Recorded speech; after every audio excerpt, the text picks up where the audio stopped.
NASA की universe के मुतालिक कुछ ऐसी हैरत अंगेज खोज जो कि आपके होश उड़ा कर रख देंगी। जमीन पर चलने वाली तेज तरीन हवाओं की बात करें तो ये 1990 के अंदर अमेरिका के अंदर एक टोर्नेडो में 480 किलोमीटर पर घंटा की रिकॉर्ड की गई थी। टोर्नेडो यानी हवा के तूफान के अलावा ऑस्ट्रेलिया के अंदर 1996 के अंदर ये हवा 408 किलोमीटर पर घंटा की स्पीड तक रिकॉर्ड की गई। इंसानी जिस्म 50 किलोमीटर पर घंटा की हवा पर पीछे पुश होने लगता है और ये हवा इसको पीछे धकेलने लगती है। 100 किलोमीटर पर वो अपना बैलेंस खो देगा, जबकि 250 किलोमीटर की हवा इसको उठाकर कहीं भी फेंक सकती है। और अगर ये 500 किलोमीटर पर घंटा की स्पीड तक पहुंच जाए तो बचने का तो सवाल ही पैदा नहीं होता। लेकिन क्या आप जानते हैं कि साइंटिस्ट ने जमीन से 500 लाइट ईयर दूरी पर मौजूद एक प्लेनेट को डिस्कवर किया है जहां पर हवा चलती है 32,000 किलोमीटर पर घंटा की स्पीड से। जी हाँ, 32,000 किलोमीटर पर घंटा की स्पीड पर। और ये इतनी ज्यादा स्पीड है कि अगर ये जमीन के पास मौजूद होती तो इसके एटमॉस्फेयर को ही उड़ा के रख देती। इस प्लेनेट का नाम है वास्प 127b। अगर इस प्लेनेट की तरह ये हवा की स्पीड जमीन पर मौजूद होती तो कुछ ही सेकंड्स के अंदर सिर्फ जमीन के टुकड़े के अलावा हर चीज को जमीन पर तबाह कर देती और इंसानों के तो कुछ मिली सेकंड्स के अंदर टुकड़े टुकड़े कर देती। अब इसका मतलब ये है कि सिर्फ हवा की स्पीड ही जमीन पर जिंदगी को कायम रखने का फैसला करने के लिए काफी थी, बाकी फैक्टर्स को तो आप छोड़ दें। और ये वो चीज है जिसको हम काउंट के अंदर ही नहीं लाते। आमतौर पर हमारा सूरज जो कि एक दरमियाने साइज का सितारा है, देखने के अंदर ज्यादा बड़ा नहीं लगता, लेकिन आपको बताता चलूं कि ये इतना बड़ा है कि हमारी जमीन जैसी 13 लाख जमीनें इसके अंदर समा सकती हैं। जी हाँ, जमीन जैसी 13 लाख जमीनें सूरज के अंदर समा सकती हैं। लेकिन दिमाग को चकरा देने वाली बात यह है कि अब तक का दरियाफ्त शुदा सबसे बड़ा सियारा या फिर सूरज हमारे सूरज के मुकाबले में इतना बड़ा है कि हमारा सूरज इसके सामने एक बिल्कुल बैक्टीरिया बन जाता है, इनविजिबल बैक्टीरिया। और ये इतना बड़ा है कि हमारे सूरज जैसे 100 अरब सूरज इसके अंदर आसानी से समा सकते हैं। ये हमारी मिल्की वे गैलेक्सी के अंदर ही 19,570 लाइट ईयर दूर मौजूद है और इसका डायमीटर यानी एक हिस्से से दूसरे हिस्से का दरमियानी फासला 2.14 बिलियन किलोमीटर है, जिसे अगर आप एक सर्कमफेरेंस यानी एक गोलाई से दूसरी गोलाई तक नापें तो ये 6.7 बिलियन किलोमीटर बनता है। एक कमर्शियल जहाज तकरीबन 900 से 1000 किलोमीटर पर घंटा की स्पीड तक उड़ सकता है। इस हिसाब से इसे सूरज का चक्कर लगाने के लिए बिना रुके 856 साल तक मुसलसल उड़ना होगा। और रेफरेंस के तौर पर आपको बताता चलूं कि सेम इसी जहाज को जमीन का पूरा चक्कर लगाने के अंदर 2 दिन से भी कम का टाइम लगेगा, जबकि हमारे सूरज का चक्कर लगाने के अंदर इसको 202 दिन का टाइम लगेगा। स्टीफेंसन 2b के सामने हमारे सूरज की औकात को, उसके बाद हमारे जमीन की औकात को और उसके बाद हमारे जिस्म की औकात को सामने रखकर देखें कि ये है इस कायनात के सामने आपकी हैसियत। हम इंसान जो कि कुछ भी नहीं है लेकिन फिर भी जमीन पर सब कुछ होने का दावा करते हैं। बहुत से लोगों को आज भी लगता है कि ये गोल दायरे के अंदर घूमता हुआ एक प्लैनेटरी सिस्टम यानी हमारा सोलर सिस्टम रियल के अंदर भी कुछ ऐसा ही दिखता है, यानी तमाम प्लैनेट्स जिसके अंदर हमारी जमीन भी शामिल है एक स्टेशनरी या फिर स्टील हालत के अंदर सूरज का चक्कर लगा रहे हैं। पर ये सच नहीं है। सच ये है कि ना सिर्फ ये खुद को ऑर्बिट कर रहे हैं जैसे हमारी जमीन खुद का भी चक्कर लगा रही है, बल्कि हमारा सूरज अपने गिर्द मौजूद तमाम प्लैनेट्स को लेकर मिल्की वे गैलेक्सी के सेंटर के पास एक खास पैटर्न के अंदर कुछ इस तरह से घूम रहा है। और इसे इस एक चक्कर को पूरा करने के अंदर 230 मिलियन साल लगते हैं, जिसे हम गैलेक्टिक ईयर कहते हैं। और ऐसा इसलिए कि हमारी मिल्की वे गैलेक्सी के सेंटर के अंदर एक सुपर मैसिव ब्लैक होल मौजूद है जिसका नाम है सैजिटेरियस ए। सैजिटेरियस ए की ग्रेविटी इस कदर ज्यादा है जो कि हमारी पूरी की पूरी मिल्की वे गैलेक्सी को अपने गिर्द घूमने पर मजबूर कर रहा है। और आपको बताता चलूं कि ये स्पीड भी कोई मोटरवे की स्पीड नहीं है, यानी 100, 120, 140, बल्कि ये है 8,28,000 किलोमीटर पर घंटा की। जी हाँ, जस्ट इमेजिन दैट। और ये मिथ भी गलत है कि मिल्की वे गैलेक्सी दिखती कैसी है। सच ये है कि हमने आज तक मिल्की वे गैलेक्सी को नहीं देखा, बस इसके आसपास की गैलेक्सीज की शेप को देखकर हमने अंदाजा लगाया कि ये ऐसी स्पाइरली दिखती होगी। और हम बाहर निकलकर इसकी शेप को कभी देख भी नहीं सकते, चाहे जो मर्जी कर लें। इसकी वजह यह है कि हमें इससे बाहर निकलने के लिए तकरीबन 1 लाख लाइट ईयर का टाइम चाहिए और इतना ही टाइम चाहिए यहाँ से वापस आने के लिए।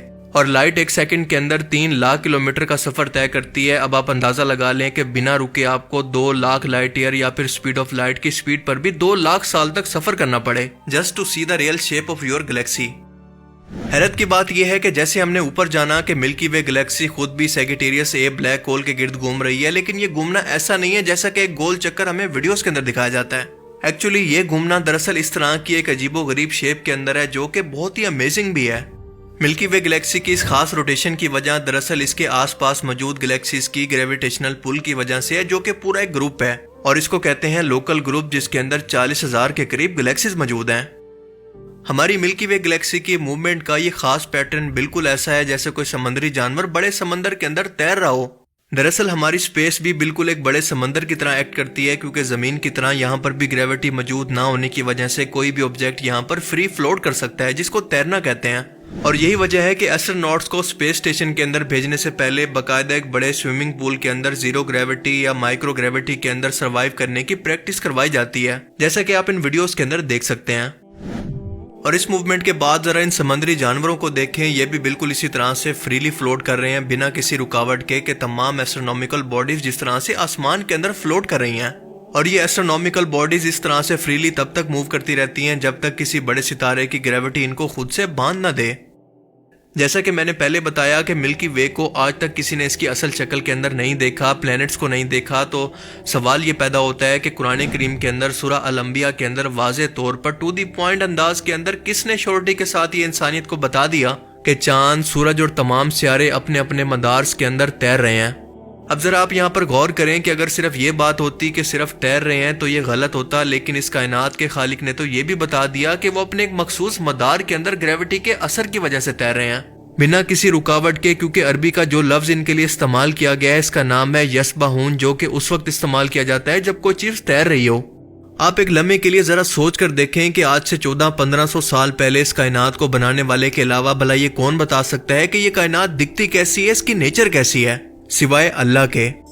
آسمان کے اندر موجود اس فیبرک کی وجہ سے جو کہ نظر نہیں آتا، ہماری خلا کے اندر گریوٹی پیدا ہوتی ہے، کیونکہ جتنا بھاری آبجیکٹ ہوگا اس کی گریوٹی اتنی زیادہ ہوگی، اور اس کا سیدھا سیدھا ذمہ دار ہوتا ہے اسپیس فیبرک، جس کو آپ اس ویڈیو کے ذریعے سمجھ سکتے ہیں کہ جتنا گہرا یہ اسپیس کے اندر جا کر رکے گا اتنی زیادہ اس آبجیکٹ کی گریوٹی آس پاس کی چیزوں کو کھینچے گی۔ اور کیا آپ اس بات پر یقین کریں گے کہ 19ویں صدی کی سب سے بڑی دریافت کو، جس کو آئنسٹائن نے ایکسپلین کر کے سائنس کا رخ ہی بدل دیا تھا، اس کو قرآن کریم کے اندر سورہ الذاریات کی آیت 7 کے اندر اللہ فرماتا ہے، اس آسمان کی قسم جو کہ جالی دار ہے۔ That star will bend space-time in that extra dimension that you can't see. See, you can't see it bent up over there.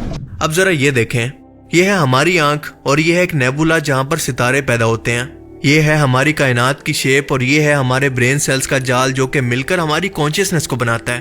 یہ ہے ہیلکس نیبولا اور یہ ہے ہمارا ڈی این اے، یہ ہے ایک ستارے کی پیدائش اور یہ ہے ہماری پیدائش ایک سیل کی ڈویژن، یہ ہے بجلی کی سٹرائک یا پھر لائٹننگ سٹرائک، اور یہ ہے ہماری آنکھ کی بلڈ ویسلز۔ اب آپ بتائیں کہ کیا آپ کو اس کے اندر کوئی سملیرٹی دکھتی ہے؟ جی ہاں، اس کائنات کے اندر ایک جیسا نظام اس بات کا ثبوت ہے کہ پوری کائنات اور ہم انسانوں کا خالق دراصل ایک ہی ہے، اور اگر ایسا نہ ہوتا تو ہمیں اس کی ہر ایک تخلیق کے اندر ایک جیسا پیٹرن کبھی نظر نہیں آتا، کیونکہ ہر خدا کی اپنی اپنی ایک الگ سوچ، الگ کریشن اور اپنی الگ انجینئرنگ ہوتی۔ پر ہم دیکھتے ہیں کہ ایسا نہیں ہے، اس اللہ کی، اس خالق کی تخلیق کے اندر بالکل ایک جیسا پیٹرن ہے، اور ایسا اس لیے کہ وہ خود چاہتا ہے کہ ہم اس کی نشانیوں کو دیکھ کر اس تک پہنچنے کی کوشش کریں، ہم صرف اس کو کوئی اتفاق نہ سمجھیں، بلکہ ہمیں اندازہ ہو کہ ہم اسی کائنات کے اندر پیدا کر کے زمین پر اتارے گئے ہیں، جس کا ثبوت خود ہمارے اندر موجود ہے۔ اللہ تعالیٰ کی ایک صفت کا نام بدیع بھی ہے، یعنی وہ بغیر کسی مادے وغیرہ کے اور بغیر کسی نمونے کے اپنی مخلوق کو پیدا کرنے کی صلاحیت رکھتا ہے، جو کہ خالق کی ڈیفینیشن بھی ہے۔ سورہ البقرہ آیت 117 کے اندر اللہ فرماتا ہے کہ وہ اللہ آسمانوں اور زمین کو عدل سے وجود کے اندر لانے والا ہے، اور جب اللہ کسی کام کو وجود میں لانے کا فیصلہ کر لیتا ہے تو بس کہہ دیتا ہے اور وہ کام ہو جاتا ہے۔ اللہ تعالیٰ سے دعا ہے کہ وہ ہمیں سمجھنے کی اور نیک عمل کرنے کی توفیق عطا فرمائے، آمین۔